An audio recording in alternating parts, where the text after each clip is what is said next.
Bismillahirrahmanirrahim. Assalamualaikum warahmatullahi wabarakatuh.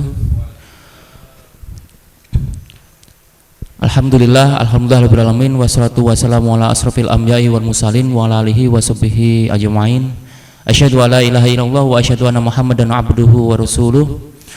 Wallahu ta'ala bil kitabil hakim wa a'udzubillahi minasyaitonir rajim. Bismillahirrahmanirrahim. Ud'u ila sabili rabbika bil hikmati wal mau'izati hasanati wajadilhum billati hiya ahsan. Shadaqallahul azim. Alhamdulillahirabbil alamin. Di pagi hari ini yang sangat dimuliakan Allah, waktu yang telah diberikan Allah kepada kita ternyata masih bisa kita manfaatkan untuk berbuat kebaikan, salah satunya untuk menghadiri kajian rutin mingguan kita di Mushola Jami'il Ihsan. Alhamdulillahirabbil alamin, di tengah-tengah kita telah hadir pembicara atau pemateri kita di pagi hari ini, Ustadz Rahmadi, yang akan membahas terkait masalah dakwah, keutamaan dan kewajiban. Nah, teman-teman sekalian yang dirahmati Allah Subhanahu wa taala, sebelumnya marilah kita mulai acara hari ini dengan baca basmalah. Bismillahirrahmanirrahim. Tak lupa salam serta sholawat tercurah pada junjungan kita yang telah membawa risalah Islam kepada kita sampai saat ini. Hingga saat ini kita menggenggam erat apa yang telah beliau bawa, dan insya Allah kita termasuk orang-orang yang beristiqomah untuk menjalankan dan melaksanakan apa yang telah Allah syariatkan dan Rasulullah sampaikan semuanya kepada kita. Baik, teman sekalian yang dirahmati Allah Subhanahu wa taala, untuk mempersingkat waktu, marilah kita langsung mendengarkan dengan seksama apa yang akan disampaikan oleh pemateri kita di pagi hari ini, Ustadz Asmadi.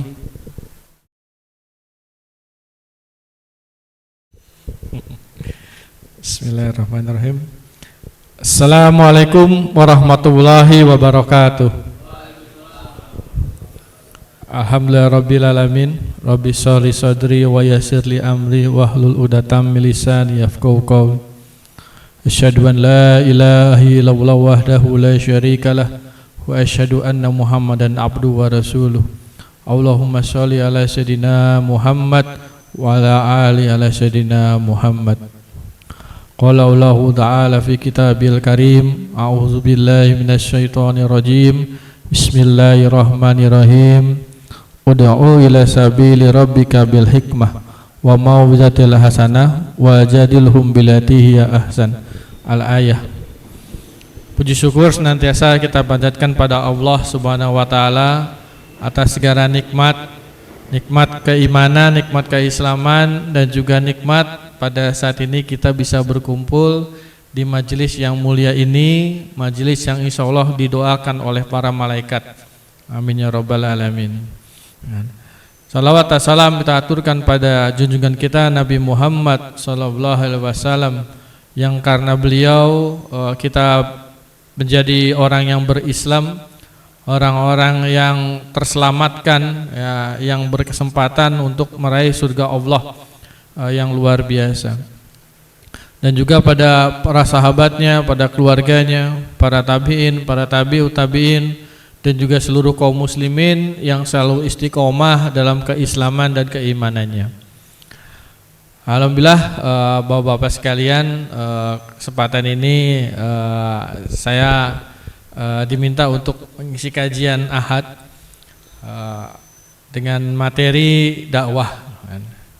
Nah, mungkin sudah sering ya, kan? Materi dakwah, kan? Kayaknya diulang-ulang lagi nih, kan?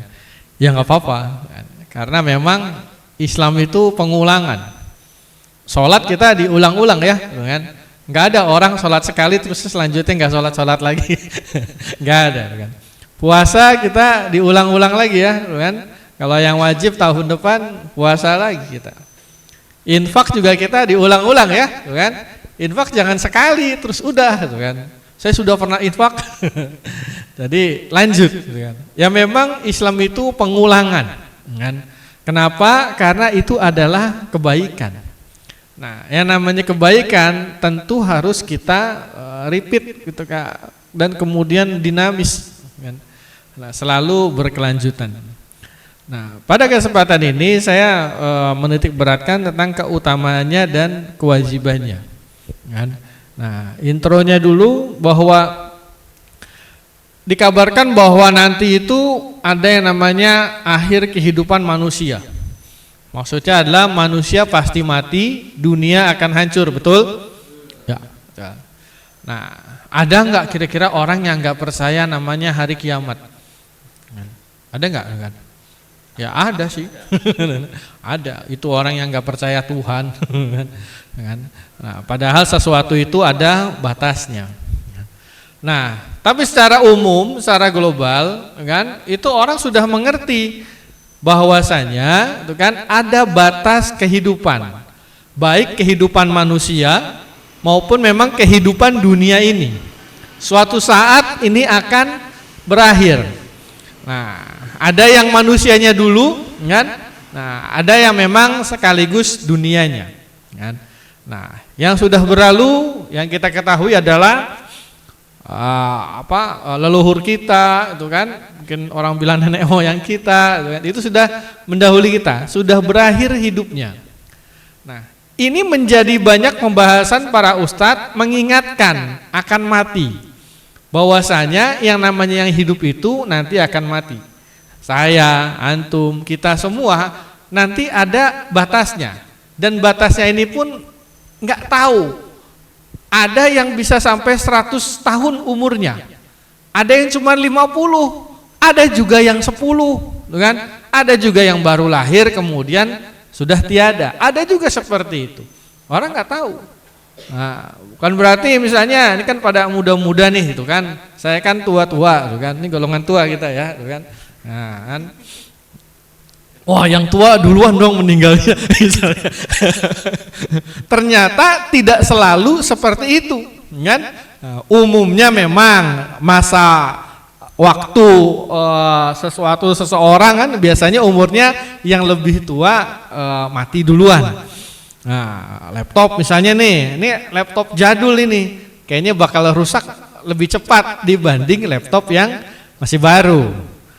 Handphone, kan? Handphone saya masih rendah, RAM-nya masih kecil, kemungkinan rusaknya duluan misalnya, kan? Nah, misalkan saya adik ini punya iPhone misalnya, iPhone 16, ya, kan? Wah, belum ada.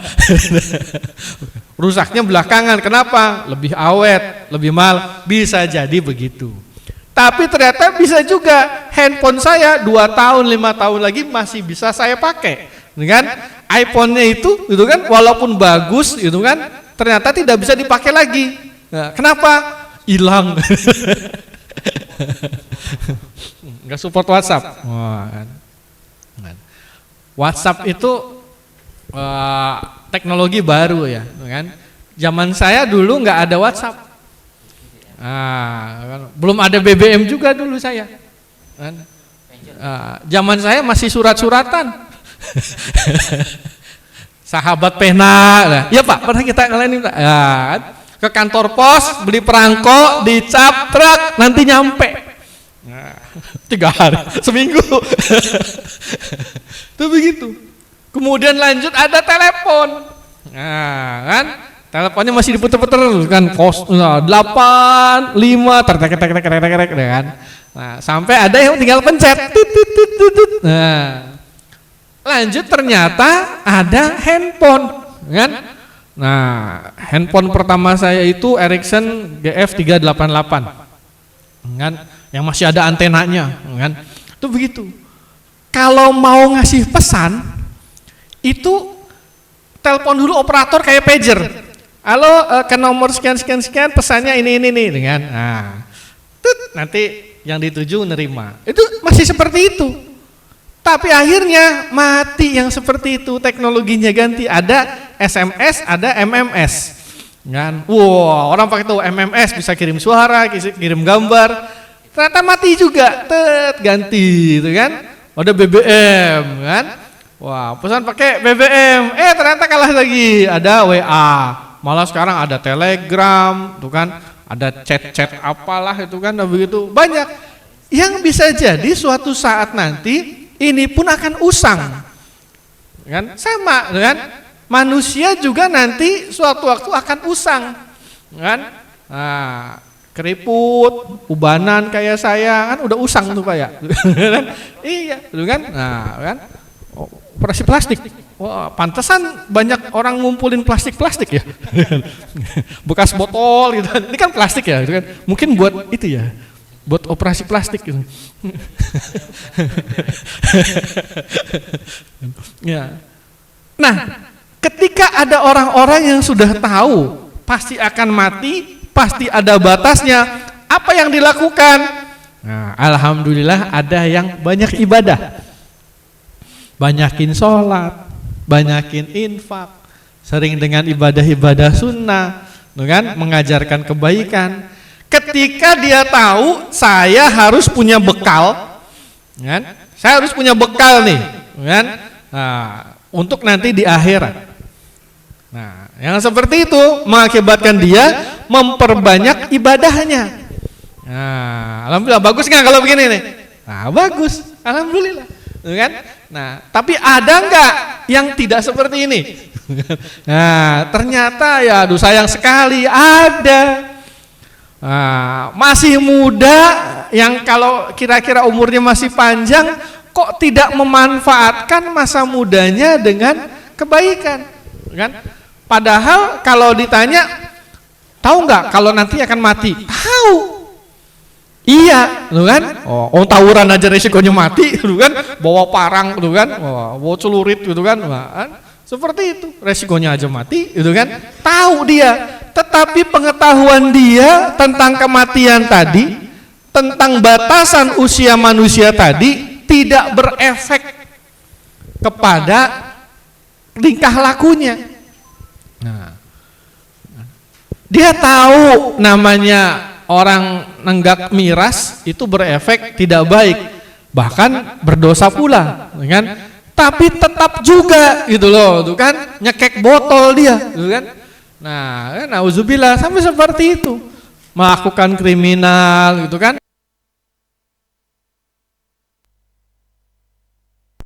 Tidak paham arti dari adanya batas umur kita di dunia. Nah, disinilah mulai peran dari pendakwah-pendakwah, peran dari kaum muslimin yang memiliki pengetahuan lebih untuk menyelamatkan, untuk mengingatkan. Kita itu harus menyelamatkan diri kita sendiri, kan? Dari bahaya-bahaya yang tadi. Keluarga kita harus kita selamatkan. Saudara-saudara seiman kita juga harus diselamatkan. Nah, disebutkan dalam At-Tahrim tuh kan, aku angfusakum waalaikum naro. Jadi kita harus menyelamatkan diri kita dan keluarga kita dari siksa api neraka. Harus itu diselamatkan. Nah, ini kadang-kadang ini yang kurang, mungkin memang butuh dorongan lebih. Misalnya, Bu, anaknya sudah rajin sholat belum? Aduh, subuhnya susah, dibangunin nggak bangun-bangun, kan? Terus diapain Bu kalau begitu? Ya mau gimana lagi? Nah, anaknya begitu, kan? Nah, itu begitu. Kalau pertanyaan lain, Bu, kalau ternyata misalnya rumah ibu kebakaran, anak masih di kamar, masih tidur, ibu gimana? Saya bangunin. Kalau anaknya nggak bangun-bangun Bu, saya seret. Kenapa Bu? Nanti ada api, nanti anak saya kebakar, saya seret dia supaya nggak kebakar, walaupun nggak bangun-bangun itu, saya mesti selamatin anak saya. Bu, sholat juga sama Bu. Memaksa anak untuk sholat itu sama saja, tuh kan? Nah, menyelamatkan dia dari api, nah, api neraka. Seharusnya ketika anak yang susah seperti itu harus dicari cara, kan? Gimana supaya bangun sholat yang rajin. Itu begitu, tuh kan? Ya, jadi jangan bayangan dunia saja, bayangan akhirat juga kita pikirkan. Ini anak harus diselamatkan ini. Kalau terbiasa tidak sholat nanti gimana masa depannya? yaitu di akhirat nanti. Harus dipaksa. Nah, tentu tidak dengan kekerasan gitu kan, ya, kan? Nah, kadang orang ngantuk itu bisa hilang dengan basuhan wudu. Atau kalau muka itu, mata itu sudah kena air, biasanya hilang itu kantuk kan. Kalau diterusin sih ngantuk terus. Dengar azan bangun gitu kan, cuman ya merem lagi. Tapi kalau udah kena air, udah melek. Coba dengan pelan-pelan misalnya dibasuh wajahnya, bangun nak, kan? Itu gitu, kan? Bu kelamaan bu, wah kakaknya bilang, ini aja nih, gitu kan, pakai semprotan, cerot. Semprotan burung. Kan? Nah, pokoknya dicari cara supaya rajin. Ini intinya menyelamatkan, kan? Nah, kan kita melihat ya saat ini dunia sedang tidak baik-baik saja. Lihat berita, kan? Mau di handphone, mau di televisi, itu kan. Aduh, kriminal melulu, kan? Iya, itu kan. Pas ngelihat isinya kriminal semua, kan? Soalnya emang lagi acara berita kriminal soalnya, kan? Iya, itu kan.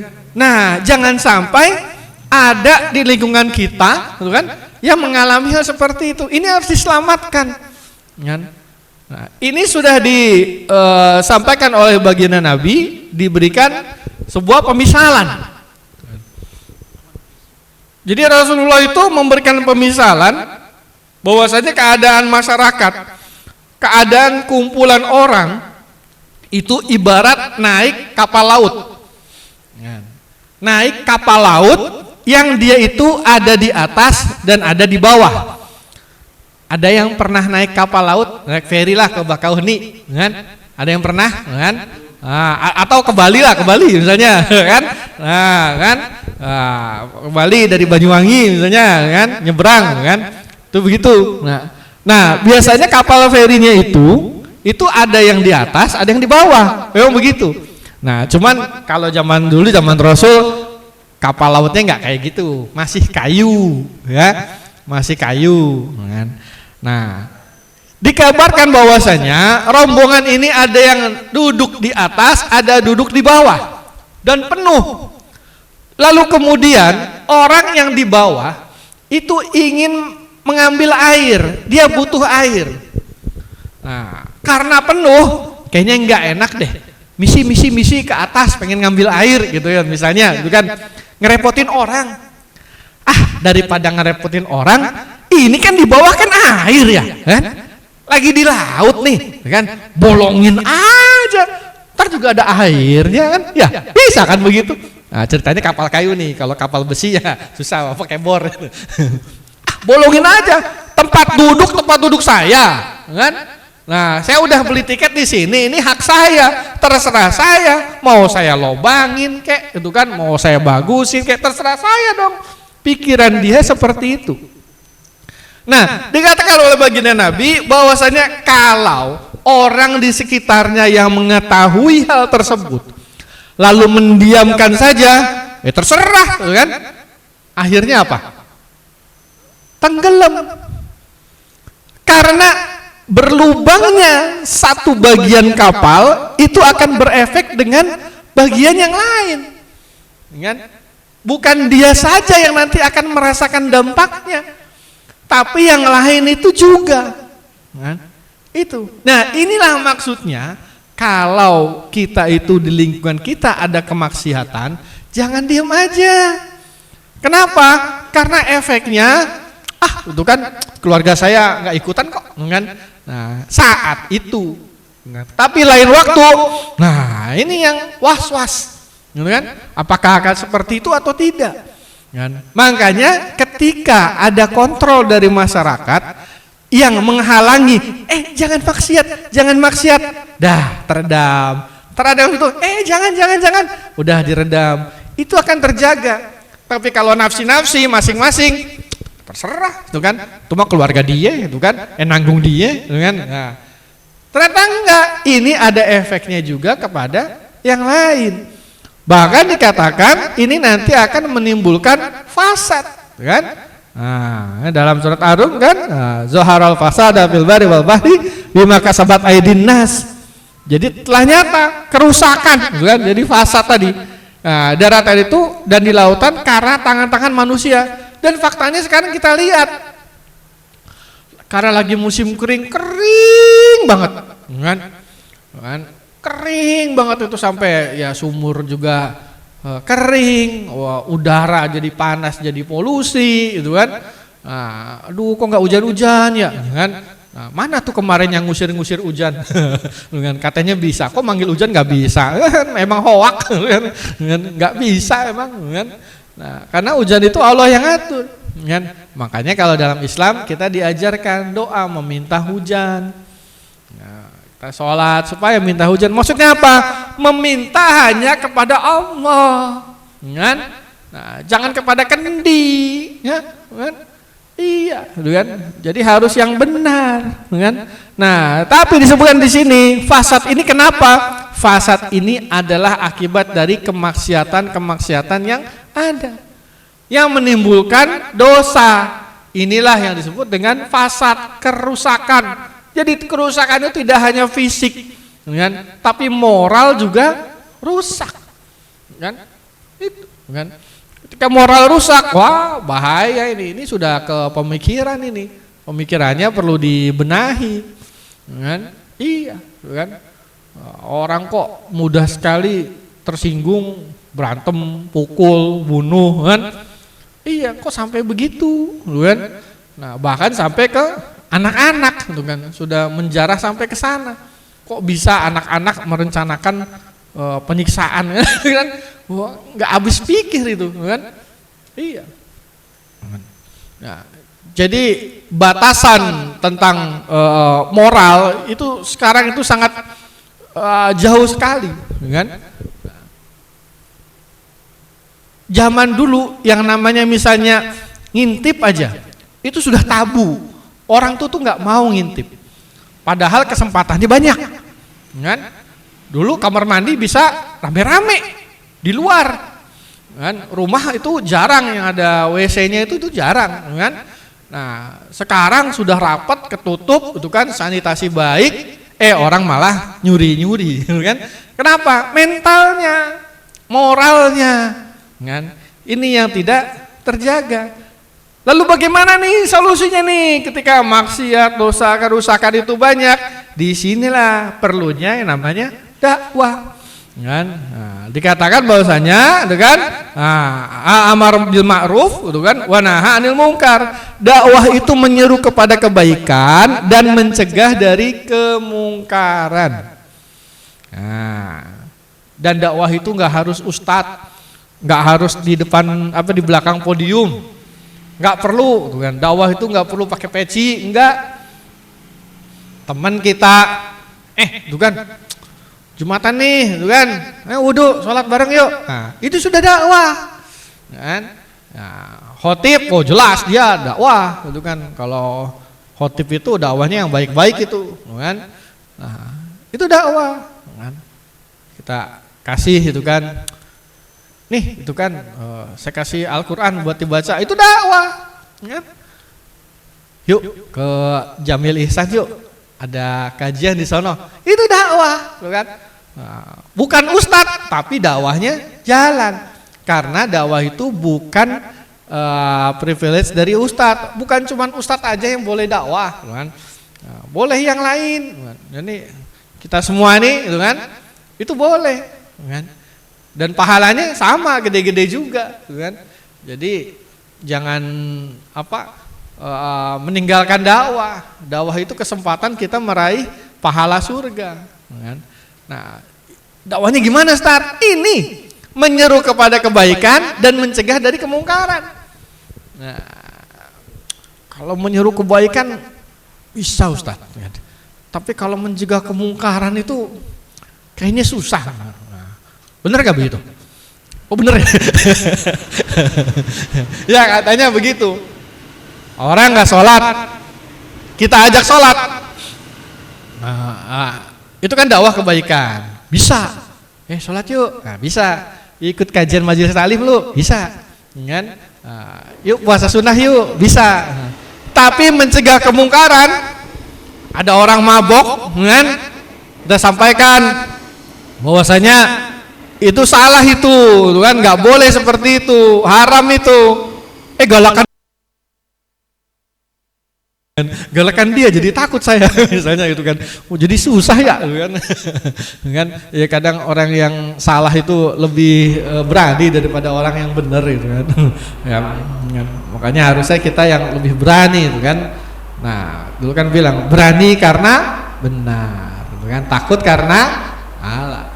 Sekarang orang salah nggak takut kan. Orang berani jadi takut. Nah, enggak kan. Jangan sampai seperti itu. Nah, tapi inilah dakwah intinya, kan? Menyeru, memberikan seruan kebaikan, kan? Jadi jangan sampai dakwah itu seruannya keburukan, nggak boleh, kan? Nah, dalam Quran surat Ali Imran ayat 104 disampaikan, wa takum minkum ummatu yad'una ilal khair wa ya'muru bil ma'ruf wa yanhauna 'anil munkar wa ulaika humul muflihun. Harus ada wa takum minkum di antara kalian. Maksudnya kaum muslimin nih harus ada di antara kalian itu, kan? Nah, ngapain, kan? Nah, yada'una ilal khair. Al khair ini dikatakan Islam. Jadi menyuruh kepada Islam, kan? Apa yang diseru? Ya'muruna bil ma'ruf wa yanhauna 'anil munkar. Amar ma'ruf nahi munkar. Nah, ini Al-Qur'an jelas, kan? Dan tekstualnya juga jelas. Terus kalau misalnya udah ngelakuin bagaimana? Nah, disebutkan dipuji oleh Allah, wa ulaika humul muflihun. Mereka itu orang-orang yang beruntung. Nah, jadi yang beruntung itu enak, kan? Nah, nggak perlu pinter, kan? Yang penting jadi orang yang beruntung, enak, kan? Nah, nyari kerja langsung dapat gajinya gede, dia beruntung. Orang pintar belum tentu dapat begitu, kan? Nah, kan? Dapat istri cantik, wah beruntung, kan? Nah, orang ganteng belum tentu istrinya cantik, misalnya, kan? Beruntung, pokoknya selalu beruntung, kan? Nah, ikut kajian masuk taklim, duduk pas depan makanannya paling banyak, wah itu beruntung, misalnya, kan? Pokoknya nikmat, misalnya, itu enak beruntung. Nah, apalagi kalau Allah yang bilang beruntung, itu niscaya maksudnya adalah beruntung di akhirat. Kalau dikatakan beruntung di akhirat, akhirat kan ada dua, kan? Tempat enak sama tempat nggak enak. Kalau yang beruntung dapatnya tempat yang mana? Tempat yang enak, kan? Nggak mungkin orang beruntung dapatnya tempat nggak enak, kan? Nah, jadi itu kan dapatnya ya surga, kan? Jadi dari surat Ali Imran 104 ini kita dikasih jalan untuk ke surga. Mau ke surga, nih caranya, kan? Dikasih tahu mapnya, kan? Nah itu begitu, kan? Nah mapnya itu berisi panduan-panduan apa yang harus dilakukan, gitu, kan? Oh gitu ya Ustaz ya, kan? Tapi ternyata Allah menegaskan lagi dalam ayat yang lain, dalam surat Fusilat ayat 33. Waman ahsanu qawlan mimman da'a ilallah wa amila sholihan wa qala innani minal muslimin. Ini pujian bagi orang-orang yang menyeru tadi, orang-orang yang berdakwah tadi. Nah, makanya dari judul dakwah itu ada keutamaan, ada kebaikan di sana, gitu kan? Ada kenikmatan di sana, gitu kan? Sampai dipuji oleh Allah, gitu kan? Man ahsanu qawlan, perkataan siapa yang paling baik? Nah, mimman da'a ilallah, dari orang-orang yang menyuruh kepada Allah. Nah, yuk salat yuk, oh, stop. Yuk ngaji yuk, oh, kan? Yuk main PS yuk, nah beda, kan? Kan? Tuh kan? Nah, yuk main dingdong yuk, nah, udah nggak ada dingdong, kan? Nah, yuk mabar yuk. Nah, kalau mabar nggak ada pahalanya, kan? Nah, kemudian wa amila sholihan, orang-orang yang beramal soleh. Nah, orang udah tahu mana amal soleh, mana amal salah. Nggak mungkin orang nggak tahu, kan? Nah, orang sholat udah pasti amal soleh, kan? Orang mabok pasti amal salah, kan? Nah, nggak mungkin mabok, wah Afwan saya hilaf, saya pikir ini amal soleh. Nggak ada cerita begitu, kan? Nggak ada, udah tahu, kan? Tapi namanya orang udah sableng. Kemarin itu ada Homer dikasih label halal, dia bilang apa? Ini halal. Ada alkohol yang halal, kan? Tidak semua alkohol itu Homer. Gimana nih orang itu kan? Kok ngotot gitu kan, minuman keras halal gitu kan, lalu begitu. Nah, ini nggak ngerti gitu kan. Hurimatul khamru li ainiha, khamr itu haram karena zatnya kan? Zat yang bikin itu kan, khamr itu apa gitu kan. Nah, ya alkohol tadi, berarti kalau ada minuman ada campuran alkoholnya haram, tapi nggak mabok. Nah, misalnya kan, mabuk atau tidak itu bukan penentu haram, betul nggak? Betul. Mau minum yang 5%, 10%, 20% atau alkohol 70% yang ada di apotek misalnya, kan? Saya nggak mabuk, kan? Nah, bukan berarti itu jadi halal, kan? Kesian dong misalnya, kan? Orang, kan? Naik busway, ini mabok, misalnya, kan? Haram. Jadi penentunya bukan mabok atau tidak, itu loh, kan? Atau naik angkot mabok, wah, kan? Kalau nyupirin nggak mabok, iya, kesian orang-orang yang suka mabokan, itu kan? Wah, dosa lu, kan? Ternyata kan nggak begitu, bukan itu maksudnya, itu kan? Tapi itu memang zatnya, itu kan? Nah, sudah dikatakan bahwa, itu kan? Innamal khamru, itu kan? Nah, wa maisrurat dikatakan ritsun min amalis syaitan, kan? Jadi homer itu adalah itu kan, nah kan itu nggak boleh, itu amalan setan itu, dan kita harus menjauhinya, kan? Kok bisa ada homer halal itu tuh kan? Nah, ada lagi sekarang makan babi gitu kan, posting gitu kan, seolah-olah babi itu halal gitu kan. Kenapa bisa halal? Udah dicampur sama habatus sauda misalnya itu kan, ngaco lu kan, nggak begitu, lu kan. Jadi apa susahnya sih mengikuti mengambil makanan-makanan yang halal, kan? Makanan yang halal sama makanan yang haram banyakan mana? Banyakan yang halal ya, kan? Bener nggak? Kan? Kalau nggak percaya coba hitung binatang aja misalnya. Binatang di dunia ada berapa? Tahu nggak? Wah, saya juga nggak tahu tuh kan. Kalau dulu saya waktu kecil tahunya ada 36. Nah, karena di gambaran itu cuma ada 36. Mainan bedul kan? Nah, sekarang tinggal dipilih-pilih. Nah, yang haram itu ada berapa? Yang halal itu ada berapa? Nah, binatang haram apa aja coba? Anjing, babi, terus ayam boleh, kambing boleh, sapi boleh, burung boleh, kan? Bebek boleh, kan? Nah, ikan hiu susah mancingnya. Semua yang di laut itu halal bangkainya. Jadi kalau lagi melaut ikan mati halal makan. Jadi semua yang di laut itu tuh halal, boleh dimakan. Jadi kalau misalnya ke pantai selatan ketemu Nyi Roro Kidul, makan aja. Halal, dia kan di laut.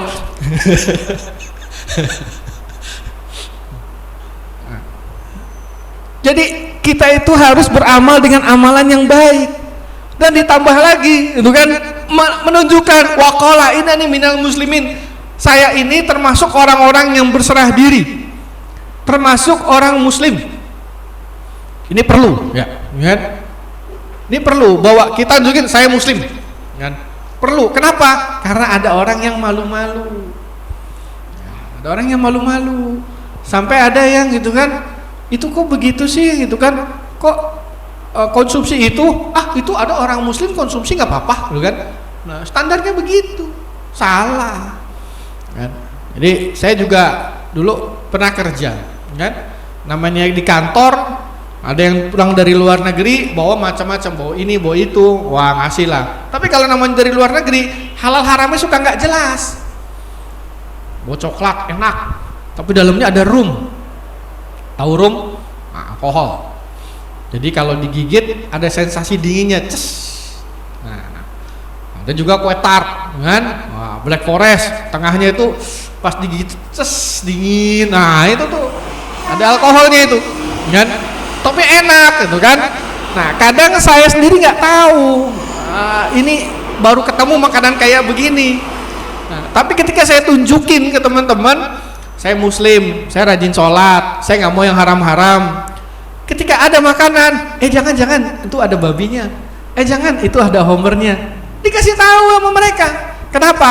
Karena tahu saya ini muslim dan mau istiqomah dengan kemusliman. Tapi ada muslim-muslim santap aja, sholat jarang, gitu kan? Dia sholat aja jarang, makan babi juga nggak apa-apa kali, nah kan gitu, kan? Tapi kalau kita tunjukin, gitu kan, kita anak masjid, gitu kan?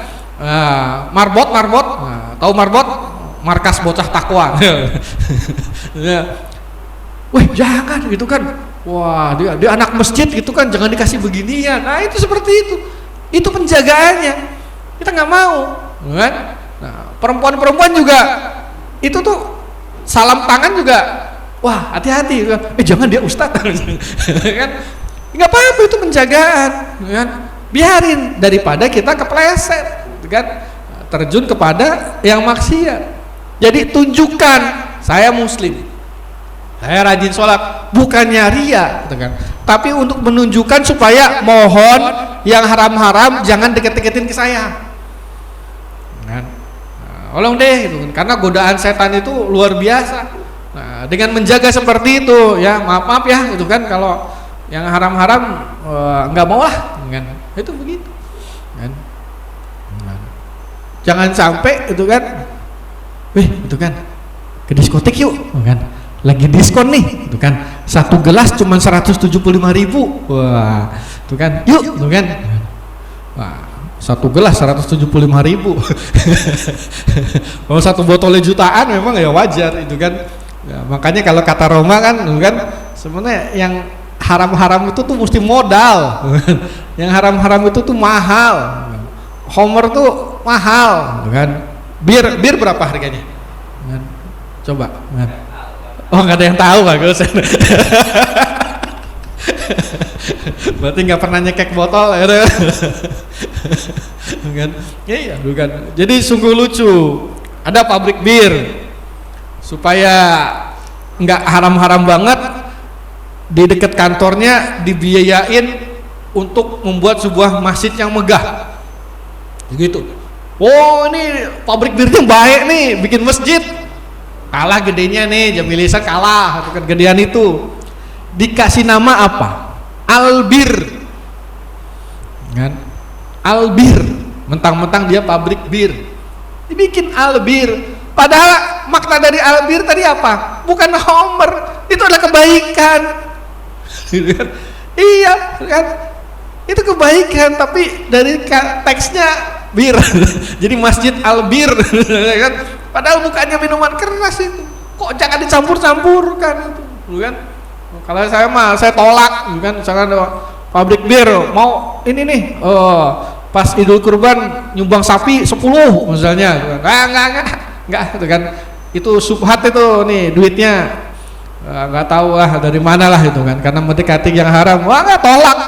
Sayang itu, tuh kan sapinya nggak salah apa-apa, enggak, itu kan? Iya, kan? Kita harus menjaga diri. Kalau makanan yang masuk kita ke dalam tubuh kita itu terjaga, insya Allah hati kita juga terjaga, jauh dari penyakit hati, kan? Jadi kita coba seperti itu, kan? Jadi memang banyak orang-orang yang majelis taklim atau yatim piatu apalah semacam itu suka ke jalan-jalan minta sumbangan, kan? Nah ya boleh-boleh saja sih, tetapi kadang-kadang saya miris gitu kan, bawa kotak, bawa amplop, assalamualaikum, ini sedekahnya Ke orang kita masih mending. Kadang orang-orang Nasrani didatengin juga, assalamualaikum. Yang keluar matanya sipit gitu kan. Oh sedekahnya, ya bagaimana ya kan di bablas aja seperti itu. Mikirnya duitnya, enggak, jangan. Kita nyari sumbangan pun yang jelas itu orang kerjanya apa ya? Tukang bakso. Wah, tukang bakso ada yang haramnya enggak ya? Wah, kayaknya enggak. Nah, boleh ambil sedekah dari tukang bakso. Oh, ini halal ini, kan? Boleh, kan? Itu apa tuh? Mie ayam, kan? Mie ayam, kan? Lihat dulu mie ayamnya, kan? Namanya aja nama-nama negeri seberang, gitu kan? Ternyata pas di sana jualnya dicampur suike, kan? Aduh, jangan dulu dah, misalnya kan? Ya, tahu suike dek, kan? Suike tahu? Itu cek aja ada apa itu mie ayam sini kan banyak. Nah ini, jadi sudah ada pujian, makanya kita tambah. Oh ternyata dakwah itu beken ya. Orang kalau dakwah itu tuh bukan main-main ya, kan? Cuman saya bisa apa enggak ya, kan? Bisa. Rasul mengatakan baligu ani walau ayah, artinya apa? Nah, sampaikan walau punya satu ayat, kan? Nah, sedangkan kan ayatnya udah banyak ya, apalnya ya, kan? Iya, kan? Al-Fatihah aja udah berapa ayat, kan?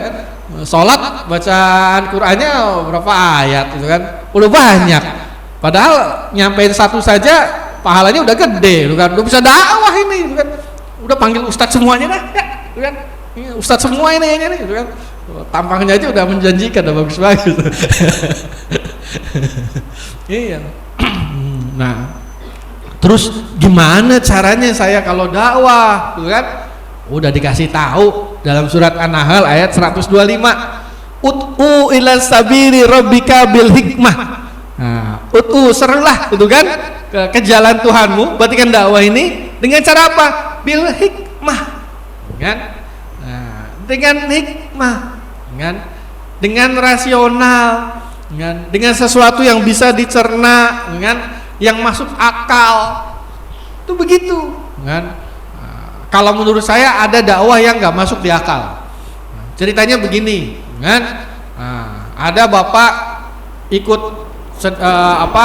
kajian majelis di Jamil Ihsan. Nah, kemudian ada lewat keropak.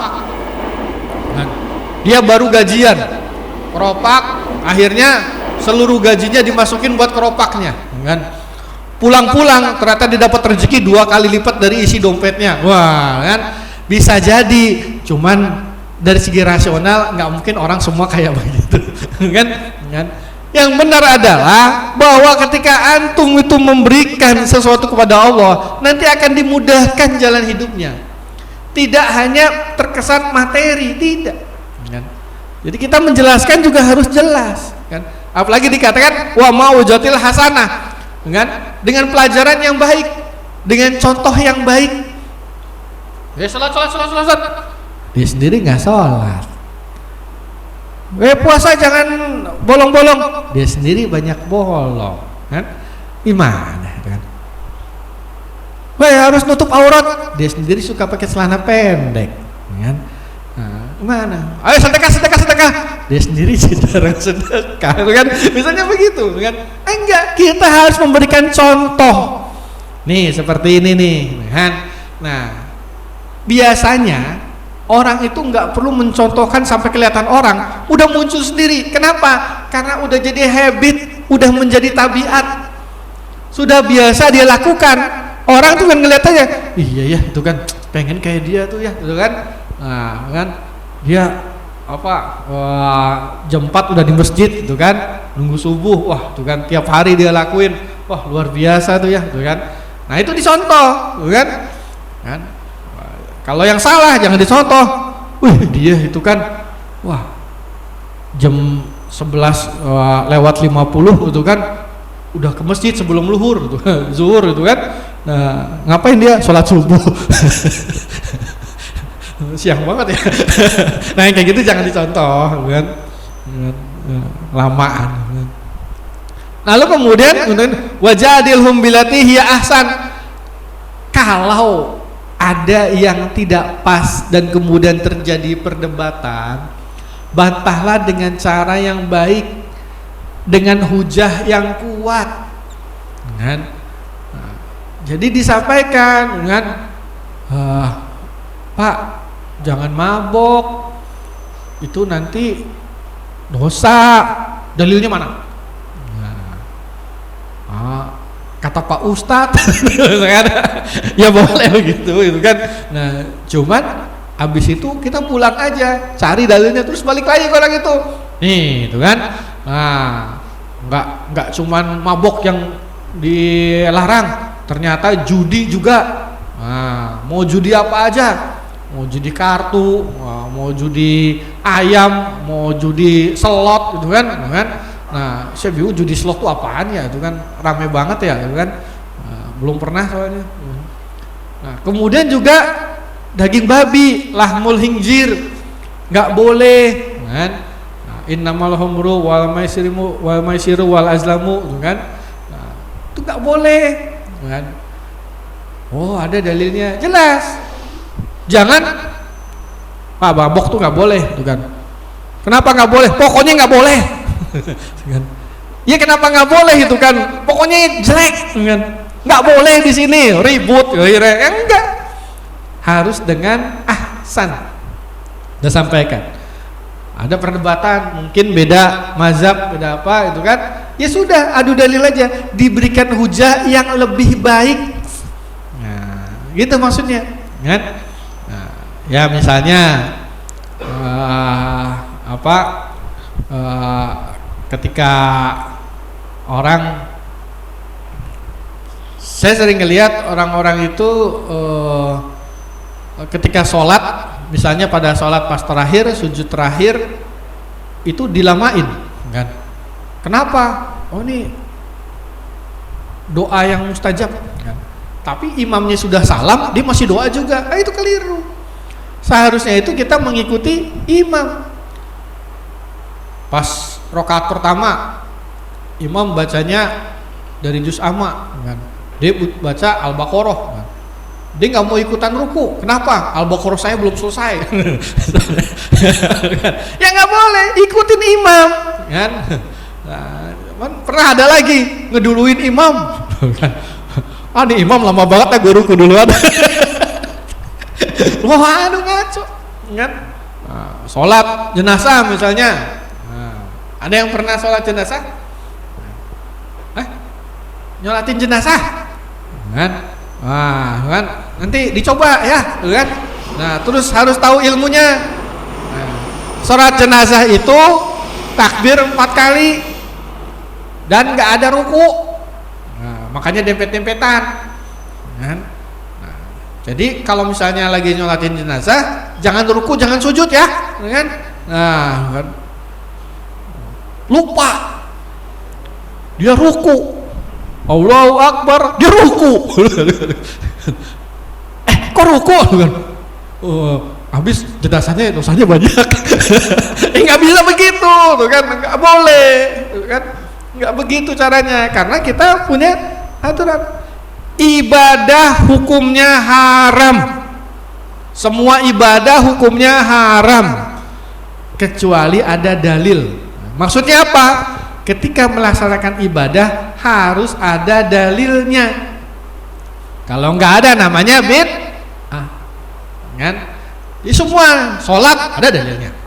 Aqimus sholat, nah ada dalilnya, kan? Terus gerakannya gimana? Oh, solu kama ra'aitumul sholli. Nah, sholatnya kalian sebagaimana melihat aku sholat, kan? Rasul bilang begitu. Oh, Rasul sholatnya kayak gimana? Ada dalilnya, kan? Naik haji ada dalilnya, ada tata caranya, kan? Puasa ada dalilnya, ada tata caranya. Jangan bikin ibadah-ibadah sendiri, mau-maunya sendiri, nggak boleh, kan? Saya puasa sampai jam 8 malam gitu kan, biar pahalanya banyakan. Nah, kan? Kebetulan saya ini subuh nggak ngantuk nih, itu kan? Saya subuhnya 4 rakaat deh, rapel sama yang kemarin. Nggak boleh, kan? Ya, harus ada mengikuti aturan. Jadi hukum asal ibadah itu haram kecuali setelah ada dalil. Setelah ada dalil kita ikuti, kan? Ya. gitu kan? Nah, udah tertarik belum sama dakwah nih ya, gitu kan? Nah, wah belum, kita tambah lagi, gitu kan? Balasan dakwah itu ada nikmat, seneng kita, happy kita, gitu kan? Nah, kenapa? Ya ayyuhallazina amanu in tansurullaha yansurkum wa yusabbit aqdamakum. Jadi kalau menolong agama Allah nih, gitu kan? Nah, kita itu nanti ditolong Allah. Karena Allah itu Maha Penolong. Jadi jangan ragu itu, kan? Nah, jangan sampai kita nggak yakin kalau kita nolong Allah, Allah pasti nolong kita. Oh, gimana Allah itu udah hebat kok ditolong? Ah, begitu cara pikirnya. Nah, contoh misalnya begini. Inna nahnu nazzalna dzikra wa inna lahu lahafizun.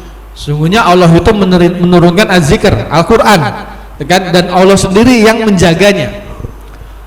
Allah menjaga Al-Quran, tapi kita nggak tahu bagaimana cara Allah menjaga Al-Quran. Berarti itu kan itu dibebankan kepada kita. Kitalah yang harus menjaga Al-Quran.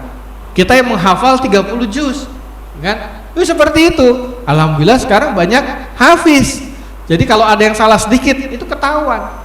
Itu bentuk penjagaannya, menjaga Al-Quran itu, kan? Selain menghafal 30 juz dan juga menjaga apa maksud-maksud dari ayat-ayat Al-Quran dilaksanakan. Itu begitu. Allah misalkan walayat Allahu lil kafirina 'alal mu'minina sabila, kan? Dan sekali-kali Allah itu tidak akan memberikan jalan bagi orang kafir untuk menguasai kaum muslimin. Nah, jadi orang muslim itu tuh nggak boleh dikuasai oleh orang kafir. Nah, cuman Allah gimana caranya kita nggak tahu. Berarti balik ke kita, bahwasanya kitalah yang harus menjaga supaya orang-orang kafir itu tidak menguasai kaum muslimin. Caranya gimana?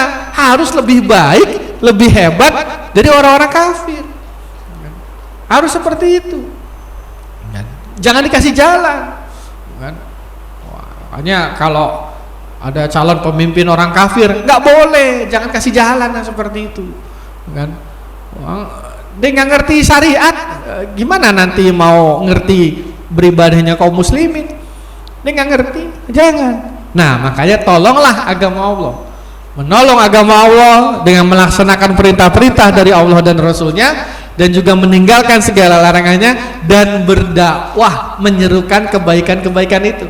Nah, mana? Udah mantap nih? Mau dakwah ya? Hah? Mau dakwah semua ya? Bukan? Iya, karena ternyata kalau nggak dakwah dikasih tahu resikonya, kan? Orang itu kan, yang kalau misalnya dia tuh nggak mau amar ma'ruf nahi mungkar, kan? Jadi akan dijadikan orang-orang menguasai kalian, kan? Karena itu akan dikuasai oleh orang-orang jahat, yang sampai kalau berdoa pun itu nggak akan dikabulkan oleh Allah. Kenapa? Karena sudah memberikan jalan bagi orang-orang jahat itu menguasai. Jangan. Maksudnya begini, kadang ada yang namanya original sin, dosa pertama, nah, kejadian kemaksiatan pertama. Ketika kemaksiatan itu dibiarkan sekali, itu muncul lagi yang lain, nambah lagi temannya lagi yang lain, kan? Nambah lagi yang lain, kan? Sama misalnya sama pedagang kaki lima. Nah, di jalanan besar ada satu tukang bakso mangkal, rame, akhirnya datang tukang mie ayam. Tukang mie ayam rame, datang tukang kopi minuman datang, rame juga, datang tukang gorengan, akhirnya jadi pasar. Kaget gitu misalnya. Itu begitu. Dosa juga begitu, orang maksiat satu ngejalanin aman, wih enak tuh dia gitu kan, gue juga gitu kan. Yang kedua aman juga, enak. Datang yang tiga, akhirnya jadi ramai, akhirnya jadi banyak, akhirnya sudah tambah susah ngusirnya, tambah susah untuk memusnahkan kegiatan-kegiatan seperti itu. Itu begitu. Saya pernah kajian Pak, itu majelis taklimnya juga kecil, kan? Sebelahnya apa? Tempat jual judi togel, samping majelis taklim, kan? Sampai seperti itu. Wah, saya bilang Ustaz tadi gimana ini? Nah itu dia, gitu kan. Ini susah banget ini, kalah majelis taklimnya. Gimana nih caranya? Itu kan tanah lapang, kita bikin tablik akbar, kan? di samping majelis taklim sampai malam. Nah, oh iya itu kan. Acara apa ya? Bikin kayak acara apa? Kayak tabligh akbar apaan? Kita undang ustadz, gitu kan? Kita kerahin masa di tempat biasanya ngendon tuh mangkal tuh tukang judi togel tuh, kan? Nah, akhirnya bikin juger, gitu kan? Ya karena banyak orang yang gak enak juga, akhirnya libur tuh 1 hari judi togelnya, kan? Ya itu sekali. Terus habis itu kita bikin acara lagi, juger lagi. Majelis taklimnya itu diramein, kan? Nah, rame-rame itu dakwah, tuh kan?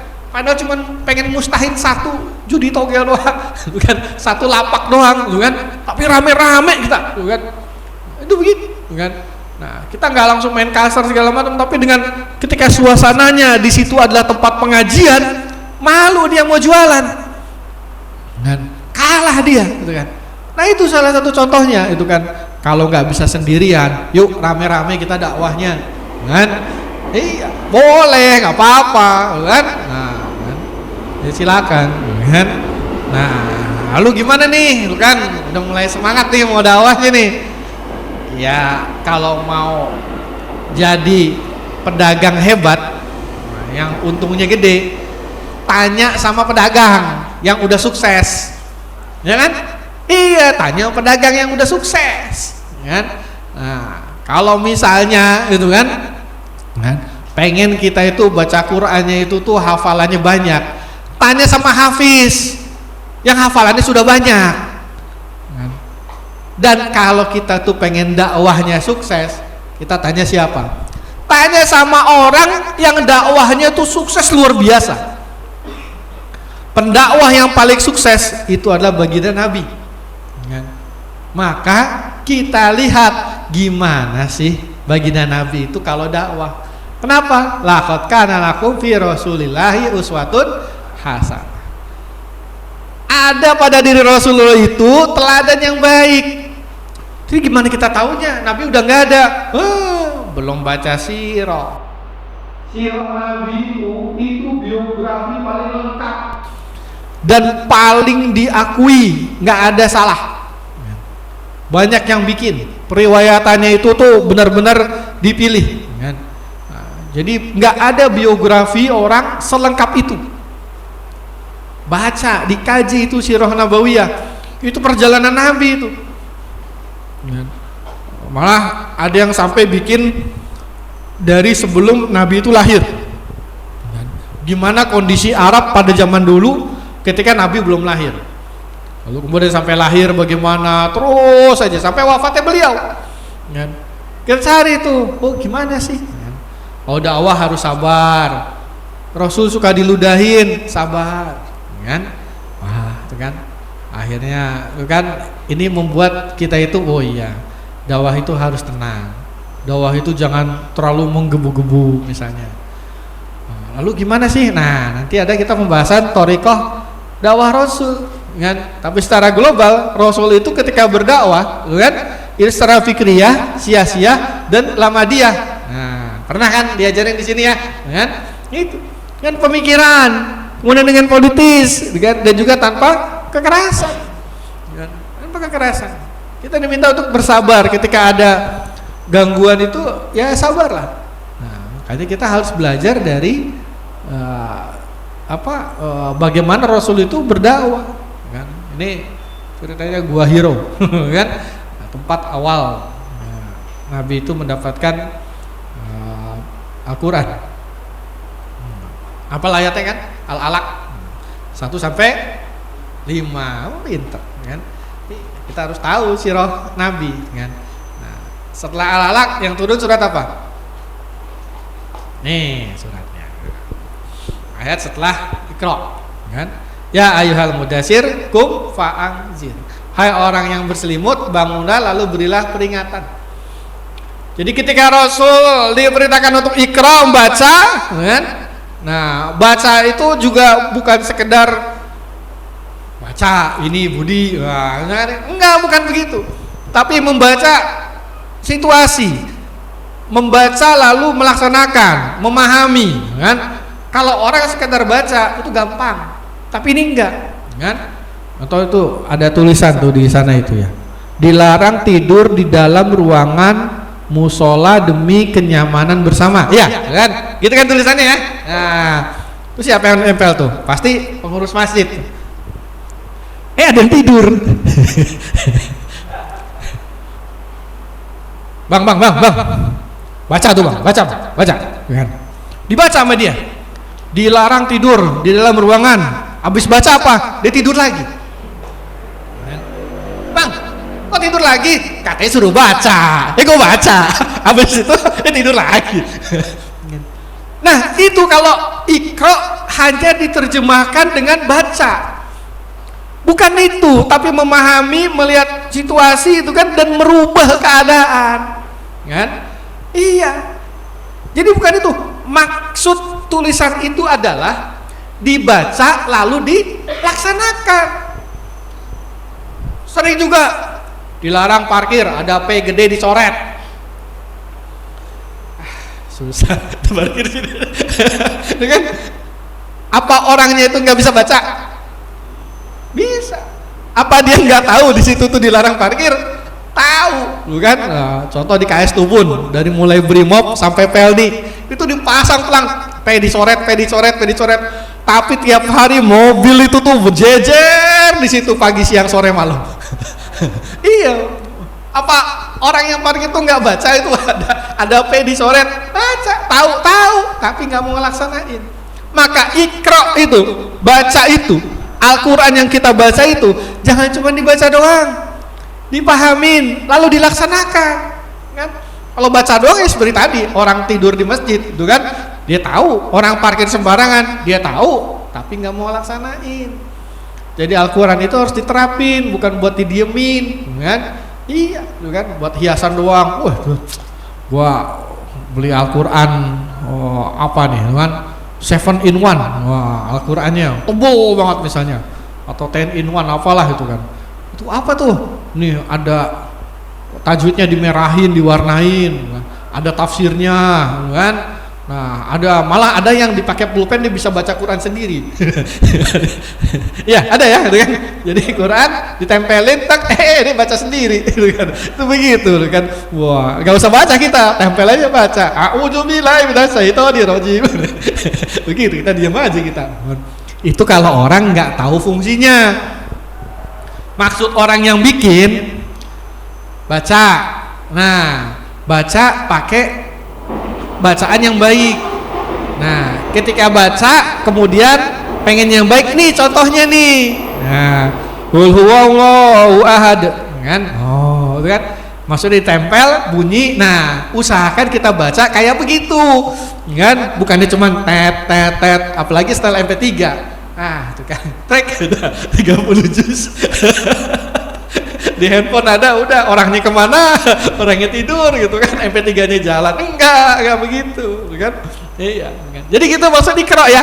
Nah, makanya kelanjutannya itu adalah Al-Mudassir.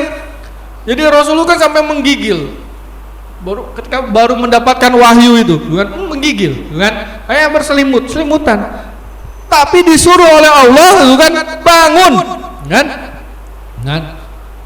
beri peringatan. Jadi disampaikan itu, kan? Karena namanya Islam, apa itu Islam? Kan? Kalau saya dulu kecil dikatakan Islam itu adalah apa yang dibawa oleh Nabi Muhammad dengan membawa kabar gembira dan kabar menakutkan. Yang dibawa itu adalah Al-Quran, kan? Kabar gembiranya itu mendapatkan surga, kabar menakutkannya itu dapat neraka. Itu begitu. Tinggal orang memilih mana. Al-Quran ini mau dilaksanakan atau tidak? Begitu. Nah, beri peringatan itu. Kalau masih syirik, masih nyembah patung, kan? Lata, Uzza, Manaf, Hubal, wah banyak kan? Itu artinya adalah cenderung kepada keburukan. Nah, makanya aneh mau dibuat patung gede di Bandung, kan? Patung dibikin, kan? Iya emang kayak nggak beradab aja orang masih bikin patung gitu kan.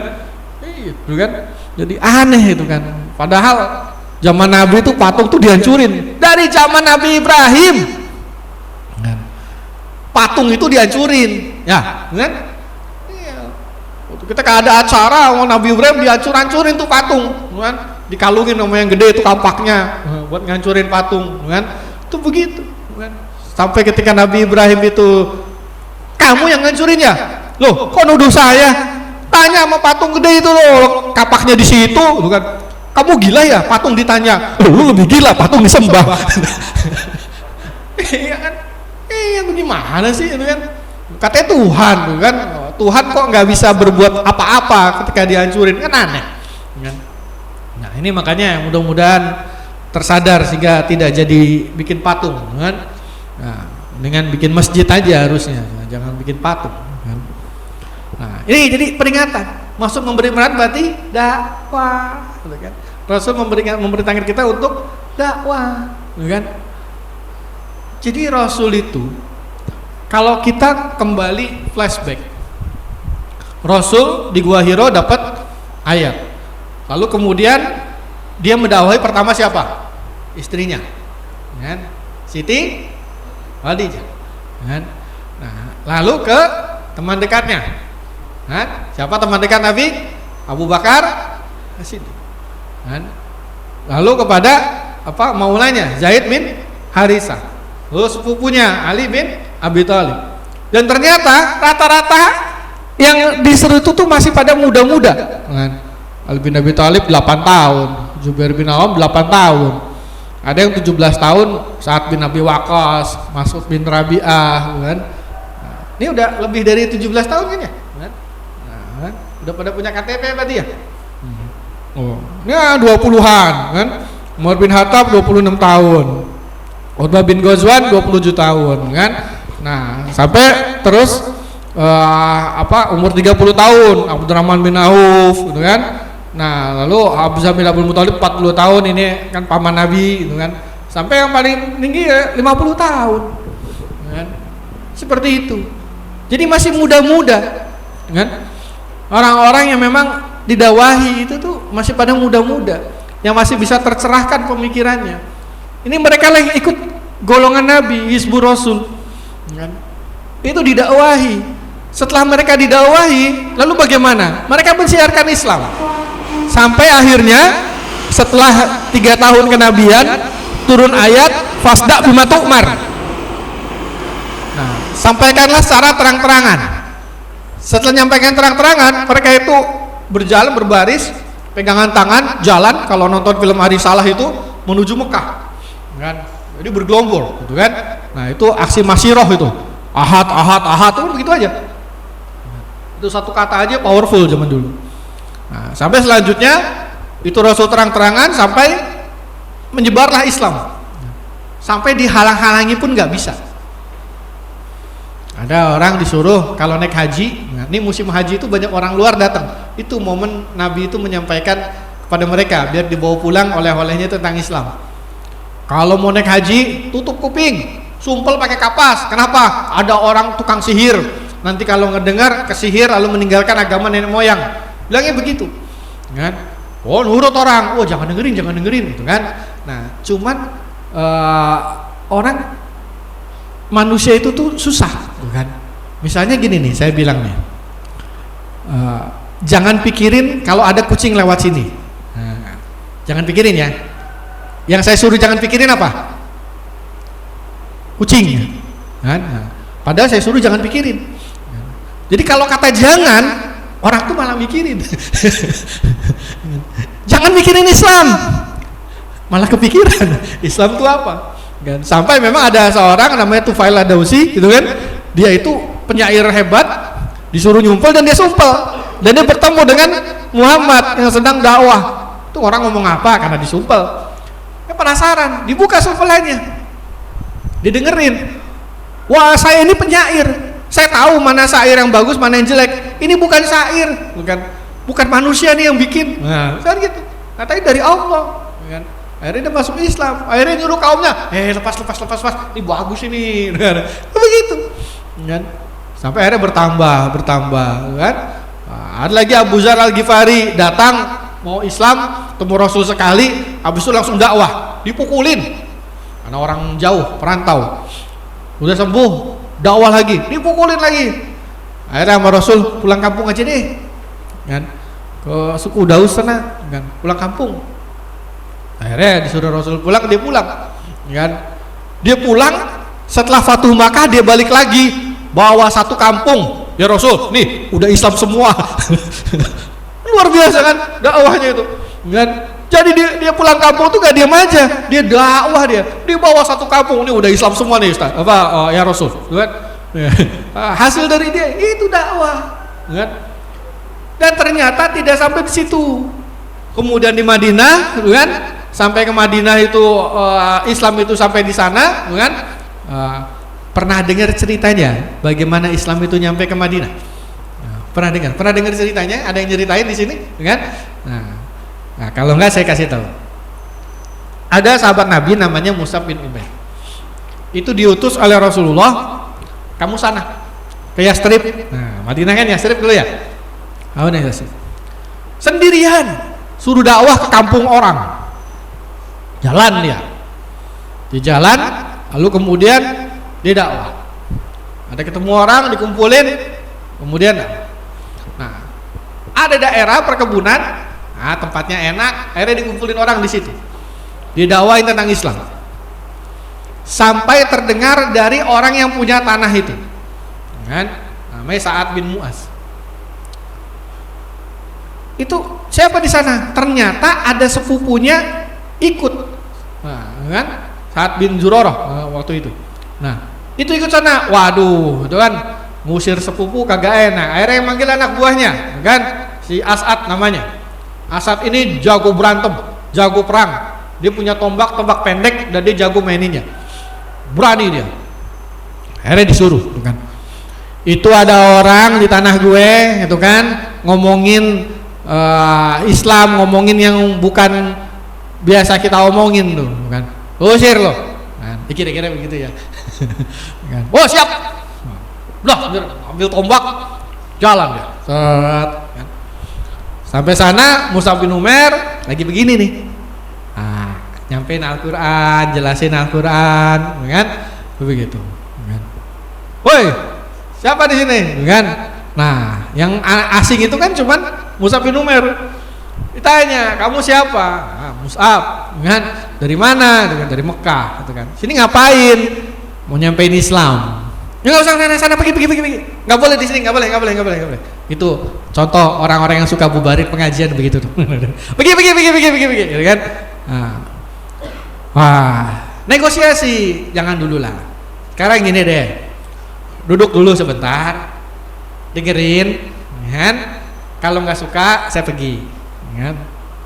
Bener nih, iya. Duduk dulu pokoknya. Oke, duduk. Pas duduk disampaikan Al-Quran. Dibacakan Al-Quran, dia seneng. Si Asad ini seneng. Weh, ini bener nih. Ya, ini gini bener nih, gitu kan? Wah, mukanya langsung ceria. Tuh saya mesti gimana? Masuk Islam. Gimana caranya masuk Islam? Ya pertama ya mandi dulu.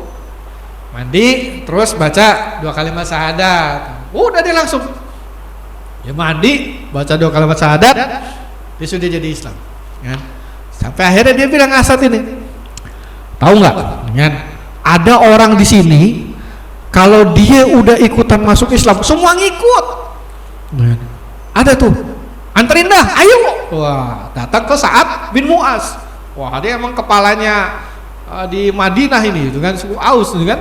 Nah, di sana kan Sa'ad bin Mu'az nyuruh Asad ngusir, itu kan. Tiba-tiba datang dengan muka yang cerah. Saya bilang, ini pergi sama pulang mukanya beda nih, dengan dia bilang begitu. Pas rombongan Mus'ab bin Umair pada ikutan, lah ini yang mau diusir, kenapa jadi ikutan kemari? Pergi. Sama Mus'ab bin Umair bilangnya, kita duduk dulu, dengerin yang saya sampaikan.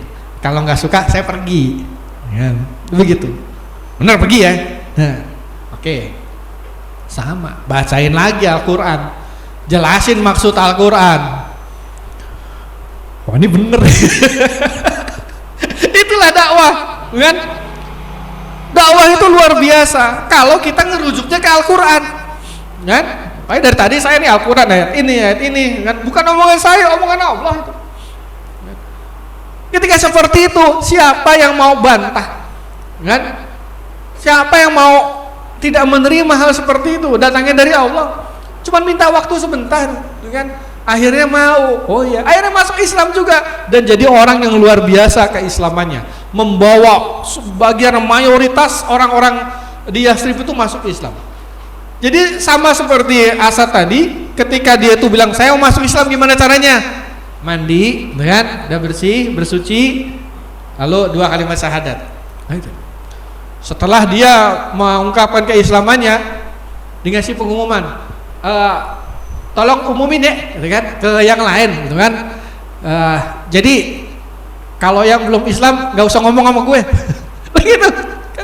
Sampai begitu, dia nggak mau anggap tuh orang yang belum Muslim itu nggak dianggap, dia nggak mau anggap, kan. Jadi jauh-jauh dah, saya begitu. Ini namanya jadi pemuka, yang lain pada masuk Islam. Itu keberhasilan Mus'ab bin Umair ketika berdakwah di Yathrib, di Madinah.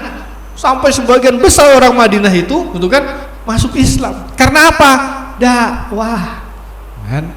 Alhamdulillah. Ya sampai pada waktunya, gitu kan, 10 tahun, 13 tahun kenabian, hijrah ke Madinah. Madinah menjadi sebuah tempat wilayah kaum muslimin yang di sana diterapkan hukum-hukum Islam. Jadi daulah Islam, kan? Jadi negara Islam. Itu seperti itu. Dan tidak sampai di situ, Nabi itu tuh menguasai Mekah akhirnya. Mekah itu dikuasai. Setelah Nabi wafat, kan? Apakah diam Islam cukup sampai di situ? Enggak. Lalu Islam itu data dipimpin oleh Muawiyah dan seterusnya. Jadi Bani Umayyah itu ekspansi. Syam itu tuh wilayahnya Romawi loh, wilayahnya Romawi Syam itu, kan? Itu takluk, pada masuk Islam akhirnya, kan? Itu luar biasa. Itu kenapa? Karena dakwah, kan? Nah, lanjutkan pada Bani Abbasiyah. Pada Abbasiyah, Irak itu, Irak itu masuk Islam. Itu wilayahnya Persia itu, hancur Persia, kan? Masuk mereka pada Islam. Dan dengan senang, seperti tadi si Asad itu, wajahnya ketika pergi garang, kan? Ketika masuk berseri-seri. Jadi orang kalau masuk Islam itu wajahnya itu tuh ceria, kan? Luar biasa. Itu seperti itu. Terus sampai Bani Utsmaniyah, gitu kan? Nah, sering kadang-kadang itu perang, gitu kan? Dengan perang baru mereka takluk. Tapi akhirnya nyampe ke Indonesia. Kalau di Indonesia nggak ada perang. Mereka itu menerima dengan senang hati. Jadi pendakwa-pendakwa yang datang ke Indonesia itu menerima, sampai akhirnya banyak kerajaan-kerajaan keislaman. Nah, di Jawa, di Kalimantan, di Sumatera, gitu kan, di Bali pun dulu tuh Islam gitu, kan? Iya, Maluku itu Islam itu begitu. Apalagi Jawa, wah jangan tanya, banyak kerajaan-kerajaan Islam. Ya peninggalannya ada. Tadi sebelum ini mulai ini di setel tadi itu, kan? Bagaimana Islam masuk ke Indonesia itu. Nah, nanti kapan-kapan bikin aja nobar gitu kan, film Islam di Indonesia kan. Ya kan. Nah, nobar, jangan lupa ajak yang lain, jangan lupa kacang kulit. Nah, enak dah kan. Dengan enggak, ini layar tempel. Bukan layar tancap.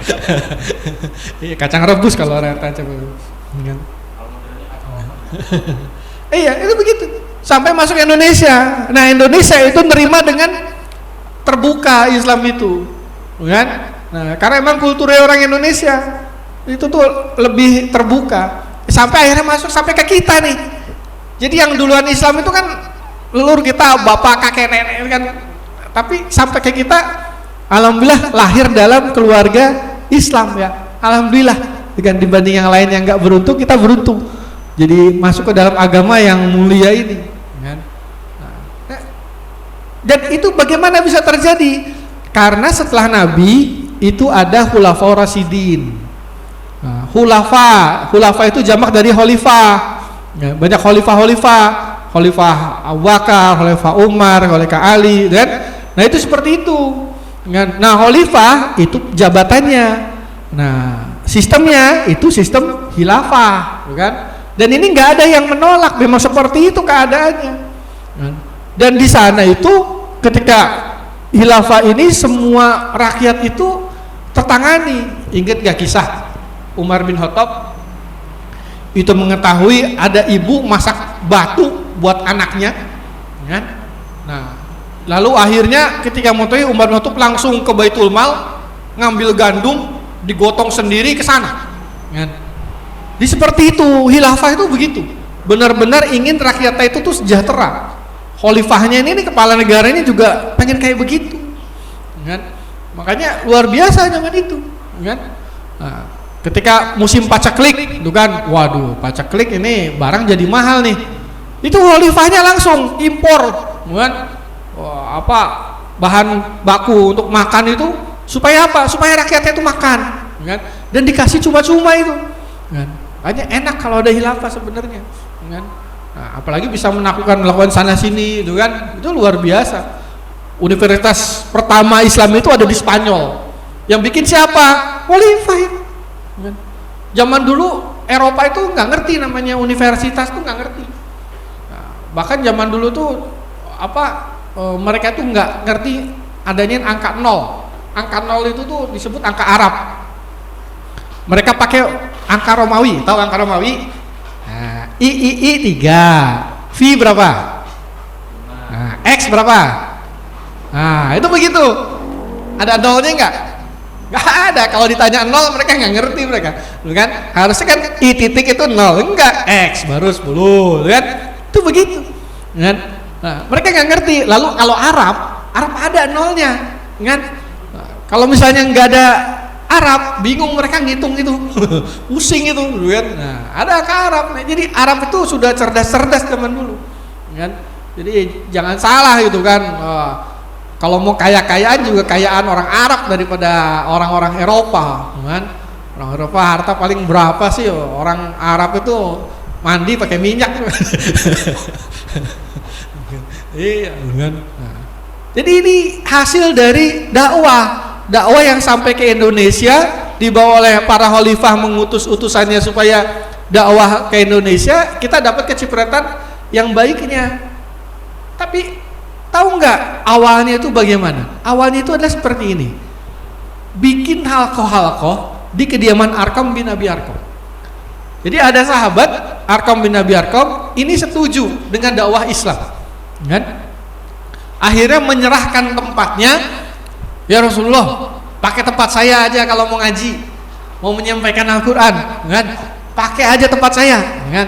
Nah disinilah Rasulullah itu mendidik para sahabat dengan sakofah Islam, kan? Jadi makanya yang seperti ini sebenarnya harus diperbanyak. Kayak sekarang di sini nih, masjid bikin kajian untuk sakofah Islam, luar biasa, kan? Kenapa? Karena nggak semua masjid ada kajiannya, kan? Nah, minggu lagi, pagi lagi. Biasanya orang minggu pagi kemana? Iya, kan? Tapi ini, wow, luar biasa, semangat ini, kan? Jadi seharusnya kerja Senin sampai Jumat, kadang Sabtu, minggunya apa? Datengin tempat kayak begini, kan? Nah ini Arqam itu memberikan itu, nih ya Rasul, kan? Pakai tempat saya, kan? Nah, boleh juga, tuh kan? Wah Ustadz, rumah saya pakai buat kajian, buat halakoh, silahkan misalnya, boleh, gitu kan? Iya, gitu kan? Silahkan aja kalau sanggup, wah nih, gitu kan? Nah, apalagi yang punya tanahnya gede. Dan ini terjadi, banyak orang-orang. Jadi kawan saya lagi di airport nunggu, ngobrol sama orang, kan? Ngobrol-ngobrol, lalu diberikan keutamaan, gitu kan, untuk Al-Quran dan menyebarkan Al-Quran. Dan waduh, dia nggak sanggup itu, nggak punya kapasitasnya, tapi dia mengerti keutamaannya. Akhirnya apa? Saya nggak bisa ngajarin orang baca Quran dengan baik, tapi saya punya villa, tolong deh ini villa jadiin rumah Quran. Bisa seperti itu, bisa, kan? Jadi dia nggak tahu caranya, tapi punya tempat difasilitasi, kan? Akhirnya jadilah villa itu tempat kajian Al-Quran, kan? Luar biasa, kan? Nah, kita bisanya apa nih, itu kan? Wah, itu kan mau infak, ya dompet pas-pasan, kan? Iya, itu kan? Akhirnya apa? Yang punya, kayaknya punya mulut kita. Buat apa? Buat dakwah. Nah, kalau dakwah kan nggak modal, cuma modal mulut doang, ngapain, kan? Nah, modalnya cuma datang ke kajian kayak gini ya, buat ngisi refill, itu kan? Sakofah, itu begitu. Bagaimana sebenarnya bisa terjadi? Nah ini, membina pemahaman Islam. Jadi orang berpikir, kan, itu sebenarnya ada 4 hal ini. Kan? Ada fakta, ada indera, ada otak, lalu ada informasi. Kan? Misalnya apa nih yang baru ya? Kan? Apa? Handphone udah pada tahu, kan? Udah pada tahu, kan? Di sampingnya colokan itu ada kotak, dicolok-colok, tahu nggak namanya apa? Itu apa ya? Splitter ya, kan? Nah, splitter, kan? Misalnya bisa masuk sini, masuk ke laptop sana, gitu kan? Nah, tadinya nggak tahu, tapi setelah saya kasih tahu, oh iya, gitu kan? Buat apa itu? Wah, buat nonton film gede, misalnya, kan? Itu begitu, kan? Oh iya itu, kan? Ada fakta, kotak itu, lalu ada indera, kita ngelihat. Lalu kita punya otak, masuk itu ke otak, kan? Nah, lalu kemudian ada informasi. Sebelum dapat informasi, kita nggak tahu itu apa. Tapi setelah dapat informasi, oh iya ini nih, kan? Ini begini nih, kan? Nah, baru nggak, kan? Nah, misalnya, tahu nggak yang namanya kerak telur? Ada yang tahu? Ada yang nggak tahu?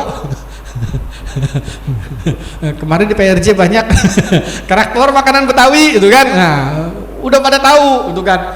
Tahu dari mana? Ya kan udah pernah ada yang bilang kan. Nah, yang gampang nih Aqua misalnya kan. Bukan Aqua mereknya. Kan? Tapi orang tetap bilangnya Aqua kan. Ini air dalam kemasan kan. Nah, tahu dari mana? Dulu kita sudah pernah. Jadi bagi orang yang sudah mendapatkan informasi itu langsung paham. Oh ya ini namanya apa? Laptop. Kok tahu ini laptop? Untuk tahu ini laptop nggak perlu dalil pak. Ya kan? Untuk tahu ini air nggak perlu dalil ya. Apa harus ada dalilnya ini baru kita tahu? Enggak. Kenapa? Karena ini fakta. Ini fakta. Laptop ini fakta. Ini makanan ini fakta. Nggak perlu dalil, orang kelihatan jelas kok. Kan nggak bakal salah, kan? Nah itu jelas. Kenapa kita bisa tahu? Karena kita punya informasi. Nah informasi sebelumnya itu apa? Untuk menilai sesuatu itu harus seperti itu. Dan Rasulullah memberikan informasi sebanyak-banyaknya tentang Al-Quran kepada para sahabat. Kasih itu, sehingga benar-benar mereka itu tuh ikhlas dalam berdakwah, dalam beribadah. Itu seperti itu. Kenapa? Karena mereka sudah mendapatkan informasi keagungan orang-orang yang melakukan itu. Nah, kita juga beribadah. Kenapa sholat zuhur 4 rakaat? Kita sudah mendapatkan informasi tentang itu, kan? Ada perintahnya di Al-Quran, ada tata caranya di hadis. Nah, akhirnya kita paham, kan? Nah, kalau tadi ada fakta, ada indera, ada otak, ada informasi. Fakta bisa dirubah apa enggak? Nih, nggak bisa, orang fakta kok. Emang barangnya begini. Lalu indera, kita bisa ngelihat indera pakai apa? Mata, ya. Oh, mata kita bisa dirubah nggak? Ya enggak lah, orang mata, indera yang nggak bisa berubah, ya udah kita ngelihat pakai mata. Lalu ini masuk ke dalam otak. Nah, orang manusia kan pada punya otak kan? Kalau yang nggak ada haram makan otak-otak.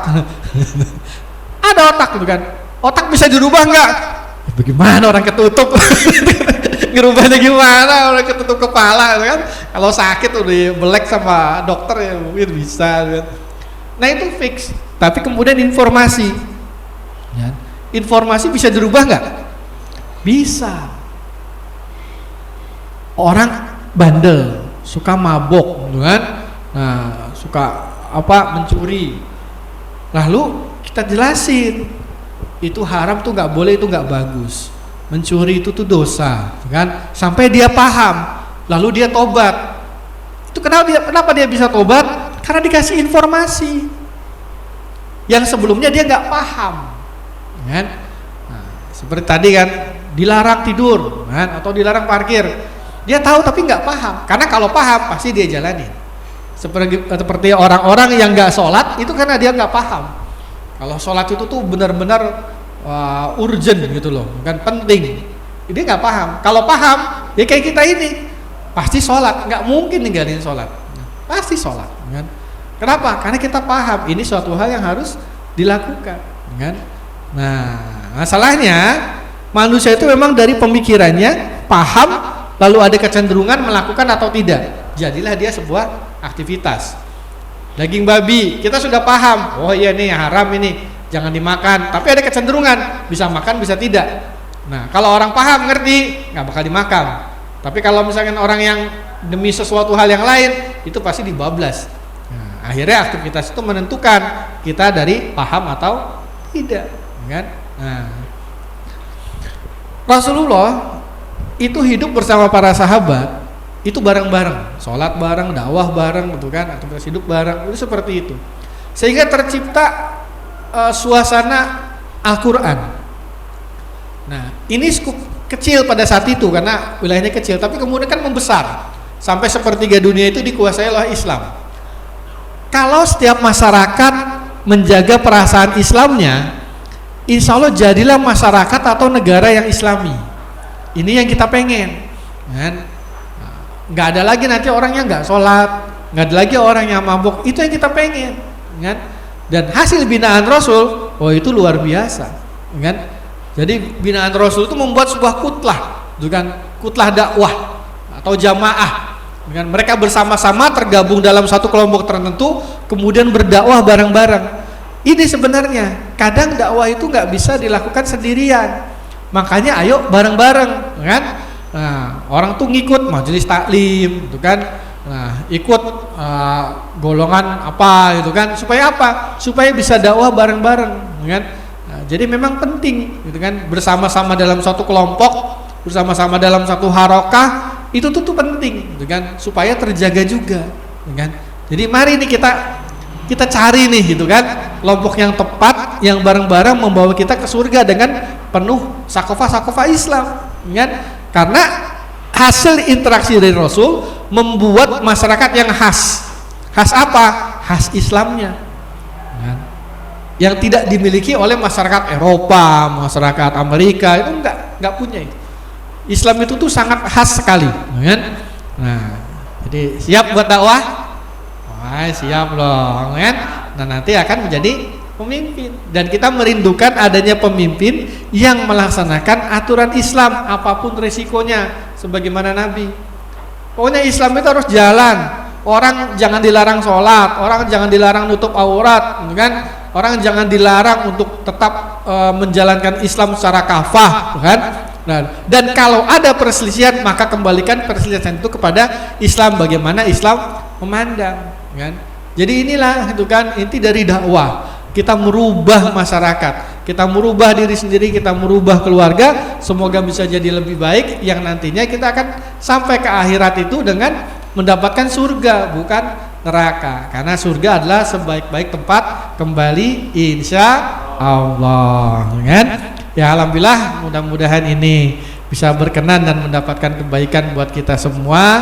Apa yang baik hendaknya ya diambil, kalau yang buruk itu ditinggalkan. Mohon maaf bila ada kesalahan. Wabillahi taufiq wal hidayah. Wassalamualaikum warahmatullahi wabarakatuh.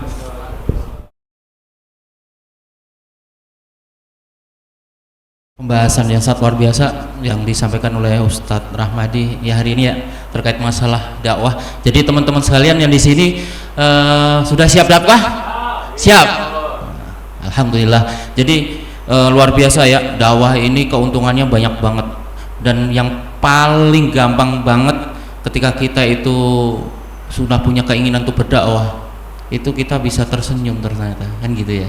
Jadi kayak Sa'ad bin Mu'adz tadi, ketika datang Islam kepada dia, yang tadinya dia pengen memerangi Islam, ketika dakwah tersampaikan kepada Sa'ad tadi, pulang dia dengan muka berseri-seri. Nah, begitu juga dengan kita semua, ketika kita menyampaikan dakwah kepada teman-teman kita, mungkin teman-teman kita yang tadinya murung sama kita, bisa jadi dia tersenyum nantinya, dan mereka menerima apa yang kita sampaikan, insya Allah seperti itu ya. Nah teman-teman sekalian, sekarang kan untuk akad yang ke-9 ya, ini pertemuan yang ke-9, nanti untuk akad depan ini pertemuan yang ke-10, insya Allah akan lebih menarik lagi materinya dan semakin mengerucut. Bagaimana ketika kita sudah mengetahui bahwa dakwah itu sebuah kewajiban, nanti kedepannya kita akan tahu bagaimana cara berkepribadian Islam atau bersahsiah Islamiyah kita. Jadi ketika sahsiah Islamiyah itu sudah terbentuk dalam diri kita, nah dakwah sudah tahu bahwa itu sebuah kewajiban, kita punya modal untuk berdakwah. Nah nanti akan lebih mengerucut lagi kita akan seperti apa posisi kita di dunia ini kan gitu ya. Jadi alhamdulillah rabbil alamin, jazakallahu bi khair untuk Ustadz Rahmadi yang telah menyampaikan materinya di pertemuan yang ke-9 ya di Jami' Al Ihsan. Nah, mudah-mudahan kita dapat keberkahan dan kebaikannya, dan Allah catat apa yang telah kita lakukan di hari ini adalah sebuah amal baik yang akan menyelamatkan kita dari siksa api neraka. Amin ya rabbal alamin. Baik teman-teman sekalian, jangan lupa berulang kali kami mengingatkan ada Facebook, ada Instagram, ada YouTube juga di kanal kami ya, Miftahul Muttaqin. Jangan lupa like, share, komen, dan makin banyak apa yang kita lakukan atau komen-komen kita atau mungkin share-share kita ke teman-teman kita, itu akan menjadikan ladang dakwah kita juga. Dan tadi sudah dijelaskan bahwa balighu ani walau ayah, kalau misalkan nggak bisa berbicara, hei ayo sholat, ayo ngaji dan lain sebagainya, cukup share aja, karena di situ ada materi-materi yang kita share di situ. Nah itu nggak apa-apa, kita sampaikan kepada mereka gitu. Insya Allah itu salah satu jalan bagi mereka untuk mengikuti langkah-langkah kita gitu ya. Jadi gitu aja teman-teman sekalian, marilah kita tutup kajian kita di pagi hari ini dengan bacaan hamdalah, dilanjutkan dengan doa kafaratul majelis. Alhamdulillahirabbil alamin, subhanaka Allahumma wa bihamdi, asyhadu an la ilaha illa anta, astaghfiruka wa atubu ilaik. Kurang lebihnya kami minta maaf dan assalamualaikum warahmatullahi wabarakatuh.